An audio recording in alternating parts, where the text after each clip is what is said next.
નડિયાદમાં નારીવંદન ઉત્સવ અંતર્ગત મહિલા સન્માન અને સ્વાવલંબન કાર્યક્રમ યોજાયો। નડિયાદમાં નારીવંદન ઉત્સવ સપ્તાહના ભાગરૂપે મહિલા સ્વાવલંબન દિવસની ઉજવણી કરવામાં આવી। આ કાર્યક્રમમાં યુપીએસ મહિલા આર્ટ્સ કોલેજ ખાતે ખેડાના ધારાસભ્ય પંકજભાઈ દેસાઈના અધ્યક્ષસ્થાને યોજાયો હતો। કાર્યક્રમમાં 3 મહિલા ઉદ્યોગ સાહસિકો અને 2 લખપતિ દીદીનું સન્માન કરવામાં આવ્યું। સાથે જ 5 તેજસ્વી વિદ્યાર્થીઓને પણ સન્માનિત પત્ર એનાયત કરાયા હતા।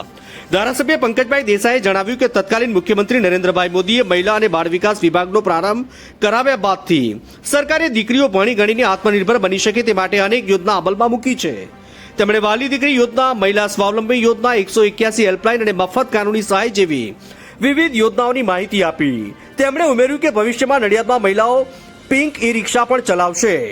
સુરતમાં મહિલા આર્ટ્સ કોલેજના આચાર્ય હર્ષિત મહેતાએ જણાવ્યું કે શિક્ષણ દ્વારા મહિલાઓના સશક્તિકરણથી બહેનો પગભર બની રહી છે। તેમણે સન્માનિત થયેલી મહિલાઓની પ્રેરક સંઘર્ષ ગાથા રજૂ કરી।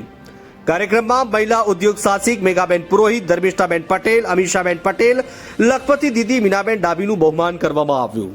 આ સાથે કોલેજની તેજસ્વી વિદ્યાર્થીઓનું પણ સન્માન કરાયું। કાર્યક્રમમાં ખાસ રોજગાર ભરતી મેળો પણ યોજાયો હતો, જેમાં અનેક વિદ્યાર્થીનીઓ પણ ઉપસ્થિત રહી હતી। આભાર વિધિ જિલ્લા રોજગાર અધિકારી મીનાક્ષીબેન ચૌહાણે કરી હતી। રિપોર્ટર નરેશ ગનવાણી, નડિયાદ।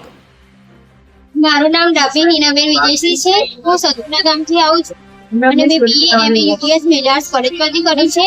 અહીં જેસેટના ક્લાસ દ્વારા મેં જેસેટ ક્લાસ કર્યું છે અને મારા એમએ માં ગુજરાતી વિષયમાં નંબર આવે છે યુનિવર્સિટીમાં અને રોજગાર કચેરીમાં સન્માન માટે બોલાવ્યા હતા।